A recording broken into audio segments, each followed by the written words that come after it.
मैंने delta exchange India में 200 x का लेवरेज लिया था एंड 200 एक्स का लेवरेज लेने के बाद मेरे जो लॉसेस हुए और जो भी मेरा प्रॉफिट हुआ वो कैसे हुआ एंड जो मेरी ट्रेड एक्यूरेसी थी वो कितनी थी। तो जब मैंने इस अकाउंट को ओपन किया था लास्ट टाइम तो मेरे अकाउंट में थे 129 रुपीज़। अभी जो है 16 रुपये बचे हैं। बट उस टाइम पे जब मैंने स्टार्ट किया था कुछ दिन पहले तो 129 रुपीज़ थे, जिससे मैंने सोचा था कि मैं उस रुपीज़ को 1000 रुपीज़ तक लेकर के जाऊँगा। ठीक है। सो यहाँ पे मैंने सोचा था कि मैं उसको 1000 रुपीज़ तक लेकर के जाऊँगा। बट मैंने यहाँ पे जब फ्यूचर्स में ट्रेड करता था तो जो भी मैं एनालिसिस करता था वहाँ पे 200 एक्स का लेवरेज लेता था, जो कि अभी भी मैंने लेके रखा हुआ है। ठीक है। जैसे कि मान लो मेरे को यहाँ पे इथेरियम में अगर मेरे को कुछ बाय करना है, सो मैं यहाँ पे क्या करूँगा, 200 एक्स का लेवरेज लूँगा, लॉट मैं यहाँ पे एक का लूँगा एंड यहाँ पे शॉर्ट ने मेरे को अप करना है तो मैं यहाँ पे ये एस करके प्लेस ऑर्डर कर देता था। ठीक है। सो ये यहाँ पे मैंने ऑर्डर प्लेस कर दिया। मैं यहाँ पे एस वगैरह भी लगा देता हूँ। ठीक है। टारगेट प्रॉफिट, तो इस टाइप से मैं कुछ ट्रेड करता था। ठीक है। सो इस टाइप से मैं ट्रेड करता था। तो मेरे को क्या बेनिफिट हुआ, मेरे को क्या दिक्कतें फेस करनी पड़ी एंड उसमें वो क्या चीज़ें आई।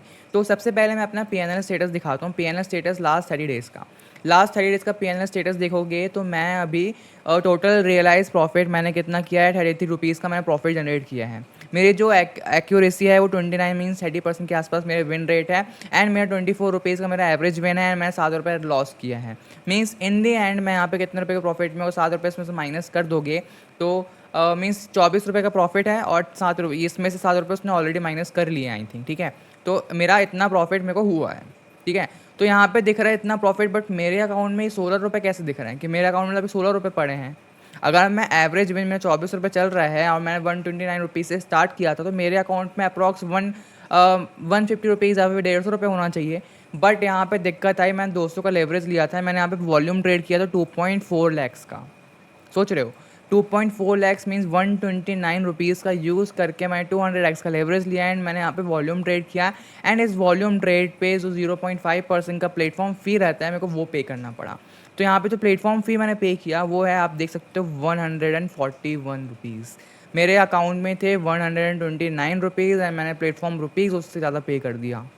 ठीक है। 141 मैंने यहाँ पे प्लेटफॉर्म फ़ीस ही पे कर दिया है। समझ रहे हो। तो ये है कि अगर आप 200 एक्स से अगर आप लेवरेज लेते हो तो आपके पास कैपिटल, ठीक है, कैपिटल अच्छा होगा क्योंकि मेरे पास कैपिटल बहुत कम था। ठीक है। तो इसमें एक आइडिया है, कैपिटल ज़्यादा होगा एंड आपका जो विन रेट है वो ज़्यादा रहेगा। ये तो बहुत ही बेसिक नॉलेज है। तो मैं ये सिंपली ये बता रहा हूँ कि 200 एक्स से लेवरेज लेकर के आप पैसे बना सकते हो। इतना डिफ़िकल्ट नहीं है, बट आपको वहाँ पे स्मार्टली उन चीज़ों को यूज़ करना पड़ेगा, स्ट्रेटजीज़ को स्मार्टली यूज़ करना पड़ेगा। एंड आप सीखना चाहते हो कि आप 200 एक्स में कैसे आप प्रॉफिटेबल बन सकते हो, क्योंकि मेरा यहाँ पे 30% का विन रेशियो है। अगर मैं यहाँ पे अपनी वेबसाइट जो कि है ये एक बार आप इसको नीचे डिस्क्रिप्शन में आपको लिंक मिल जाएगा, वहाँ से जाके आप अपने साइट से भी चेक कर सकते हो। तो जो भी मैं ट्रेडिंग स्ट्रेटजीज फॉलो करता हूँ वो उसमें होता है 5 मिनट्स का स्कैल्प करना, ब्रेकआउट स्ट्रेटजी, जो भी ब्रेकआउट होते हैं वहाँ पे हमें ट्रेड प्लेस करना पड़ता है। कोई भी ट्रेंड है, अप ट्रेंड है, डाउन ट्रेंड है, उसके अकॉर्डिंग हमें RSI का यूज़ करके वहाँ पे EMA का यूज़ करके हमें वहाँ पे ट्रेडिंग करना रहता है। देन यहाँ पे होता है कि कैंडल स्टिक पैटर्न, कैंडल की साइकोलॉजी को देख करके, कैंडल के बिहेवियर को चेक करके वहाँ पे हम कैंडल स्टिक के अकॉर्डिंग ट्रेड प्लेस करते हैं। एंड होता है सपोर्ट एंड रेजिस्टेंस, सपोर्ट में आया तो मार्केट में हम वहाँ पे ट्रेड प्लेस करते हैं, ब्रेकआउट आया तो वहाँ पे भी हम ट्रेड प्लेस करते हैं। एंड एक RSI डाइवर्स, हम RSI इंडिकेटर का यूज़ करके भी वहाँ पे हम ट्रेड करते हैं। तो अगर आप इन चाहते हो कि आप इन सब में से कैसे आप ट्रेडिंग कर सकते हो तो आप यहाँ पे देख सकते हो, क्लिक करोगे तो आपको डिटेल में यहाँ पे एनालिसिस मिल जाएगा। ओके। एंड इसके बाद आप क्या कर सकते हो, नीचे आप यहाँ पे आओगे तो अपना ROI कैलकुलेटर यूज़ कर सकते हो। मान लो आप 10,000 के कैपिटल के साथ आपने यहाँ पे इन्वेस्ट किया, आपने डेल्टा एक्सचेंज प्लेटफॉर्म में 10,000 रुपये इन्वेस्ट किए एंड आपका जो परसेंटेज है वो आप 5% का लॉस लोगे। 10,000 का 10% होता है 1,000 रुपये, 5% होता है 500 रुपये। आपने सोचा आप डेली 500 रुपये का लॉस करोगे एंड उससे आप कितना रिस्क टू रिवार्ड रेशियो रखोगे। रिस्क टू रिवार्ड रेशियो अगर आप 1:3 रखते हो, ठीक है, एंड आप यहाँ पे 10x का लेवरेज लेते हो, मैं अभी सेफ साइड बता रहा हूँ, एंड आपका जो विन रेशियो है 30% का विन रेशियो है जितना मेरा है, एंड आप 20 नंबर ऑफ ट्रेड लेते हो, तो क्या प्रॉफिटेबल बन पाओगे। आपका 2,000 रुपये का प्रॉफिट होगा, आप 9,000 रुपये प्रॉफिट करोगे, उसमें से आप 7,000 का लॉस कर चुके होगे। 7,000 के लॉस में से आपको जो प्रॉफिट बचेगा 2,000 रुपये का बचेगा, मीन्स आप 10,000 रुपये 20% का प्रॉफिट बना सकते हो। अब आप डिपेंड करेगा कि आप ये 20 रुपये जो आप ले रहे हो क्या वो आप जो 1 दिन में लोगे या फिर आप 1 महीने में लोगे। ऑफ कोर्स ये रहेगा कि आप 1 महीने में डेली 1 ट्रेड लो एंड आपका एवरेज रेशियो होना चाहिए 30, उसके अकॉर्डिंग आप इतना प्रॉफिट बना सकते हो, ठीक है। एक बार मैं इसको रिफ्रेश कर लेता हूँ, रिफ्रेश करने के बाद मैं यहाँ पे क्या करूँगा, अगर मेरा यहाँ पे 200x का लेवरेज है एंड मैं यहाँ पे 1:3 का ले रहा हूँ, ठीक है, सेम मैं उतनी रेशियो दूंगा और मैं यहाँ पे जो है 30% है, तो अगर मैं यहाँ पे अब कैलकुलेट करूँ तो यहाँ पे अब भी सेम आ रहा है, ठीक है, क्योंकि यहाँ पे लेवरेज में आप लेवरेज तो भले ही लोगे, ठीक है, बट आपका 1:3, आप तो लॉस तो 5 रुपये का ही करोगे ना, 5% का मीन्स आप इसका 5% कितना, तो 500 रुपये, एंड 1:3 का रिस्क टू रिवार्ड रेशियो है, तब भी आप ये रहोगे। बट दिक्कत ये रहेगा, मार्केट का मूवमेंट बहुत ही हाई एंड लो रहेगा, जिसमें आपको अगर स्टॉप लॉस लगाया तो ठीक है, अगर नहीं लगाया तो यहाँ पे प्लेटफॉर्म फीस भी ज़्यादा होगी एंड आपका एवरेज। तो आप क्या कर सकते हो कि क्या होता है, अगर आपने 2 लाख का 200 का आपने वहाँ पर लिया हुआ है, ठीक है, तो आप जैसे मान लो 500 का ट्रेड ले रहे हो, 500 में 200x अगर हम करेंगे तो 2 ज़ीरो हम ऐड करेंगे, 500 में 2 ज़ीरो ऐड करेंगे 5000 और होते हैं 50,000 रुपये। 50,000 रुपये में 2 मीन्स 1 लाख रुपये से आप ट्रेड करोगे। 1 लाख रुपये में अगर थोड़ा सा भी 1% का नीचे मार्केट आएगा तो कितना हो जाएगा, आपको उतना लॉस हो जाएगा। तो आपको पॉइंट के हिसाब से वहाँ पर चेक करना पड़ेगा, ठीक है, तो आपको प्रॉफिट उतना ही होगा। ठीक है, रिस्क पर ट्रेड भी सेम रहेगा, सब कुछ चीज़ें चेंज रहेंगी, ठीक है। तो ये आरओआई कैलकुलेटर, अगर आपको भी अपना आरओआई कैलकुलेट करना है तो आप मेरी इस वेबसाइट से जाकर कैलकुलेट कर सकते हो।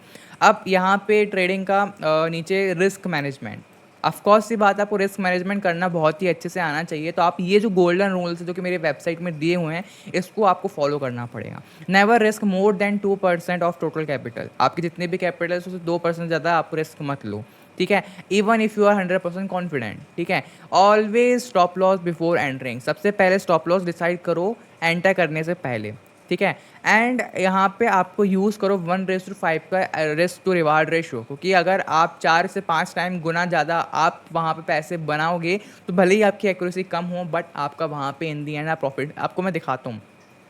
जैसे कि मैं एक बार फिर से रिफ़्रेश करता हूँ एंड अगर आपका यहाँ पे जैसा वो रिकमेंड कर रहा है कि आप 2% का रिस्क लो ट्रेड पे एंड आप 1:5 कर रहे हो एंड आपका यहाँ पे 20% की विन रेशियो एक्यूरेसी है एंड आप यहाँ पे जो ट्रेड लेते हो 10 ट्रेड प्लेस करते हो, लेवरेज आप यहाँ पे 25x का या फिर 10x का लेके चलते हो, तो क्या होता है, 400 रुपये का प्रॉफिट, 4% प्रॉफिट होगा, ठीक है, 10 ट्रेड में, ठीक है। 10 ट्रेड में विन रेशियो कितना है, इतना। अगर आपका विन रेशियो थोड़ा सा बढ़ जाता है तो देखो कितना डिफरेंस आ गया, हल्का सा आपने विन रेशियो 10% इंक्रीज़ किया एंड आपका तुरंत यहाँ पे 400 से 3 गुना ज़्यादा बढ़ गया, 3 गुना छोड़ो, यहाँ पे 1200 4 गुना ज़्यादा बढ़ गया, 4 4 16, आप 16% के प्रॉफिट में चले गए। एंड अगर आपने नंबर ऑफ़ ट्रेड्स भी बढ़ा दिया, 20 कर दिए, तो आप यहाँ पे जो देखो नंबर ऑफ़ ट्रेड आपका वो अमाउंट ही डबल हो गया, ठीक है। तो ये है 1:5 का रिस्क टू रिवार्ड रेशियो लेकर के चलने का बेनिफिट्स। आई होप आपको आज का वीडियो अच्छा लगा होगा। अगर आपको डेल्टा एक्सचेंज इंडिया में अगर आपको अपना अकाउंट ओपन करना है तो आप यहाँ से जा कर के स्टार्ट फ्री ट्रेडिंग में करके यहाँ से अपना अकाउंट ओपन कर सकते हैं। एंड अगर आपको इसमें अपना अकाउंट ओपन करने में कुछ भी दिक्कत आती है, केवाईसी करने में दिक्कत आती है, तो आप नीचे कमेंट सेक्शन में बता सकते हो, तो मैं एक डिटेल वीडियो लेकर के आऊँगा कि आप इस प्लेटफॉर्म में कैसे केवाईसी कर सकते हो। अगर आपको आज का वीडियो नॉलेजेबल लगा हो, वैल्यूबल लगा हो, तो मिलते हैं नेक्स्ट वीडियो में ऐसे और भी मोर भी नॉलेजेबल वीडियोज़ के साथ। तो नेक्स्ट जो प्लेटफॉर्म का एनालिसिस रहेगा वो कॉइन स्विच का रहेगा। कॉइन स्विच में मैं एनालिसिस करूँगा और आपको कोई भी इन्फॉर्मेशन चाहिए हो या फिर कोई भी डाउट हो नीचे कमेंट सेक्शन में ज़रूर बता सकते हो। एंड मेरे आप चैनल में सब्सक्राइब करो ताकि जैसे ही 50 सब्सक्राइबर्स पूरे होंगे तो मैं लाइव आकर के ट्रेडिंग करना स्टार्ट करूँगा। मिलते हैं नेक्स्ट वीडियो में। टाटा, सी यू, बाय बाय।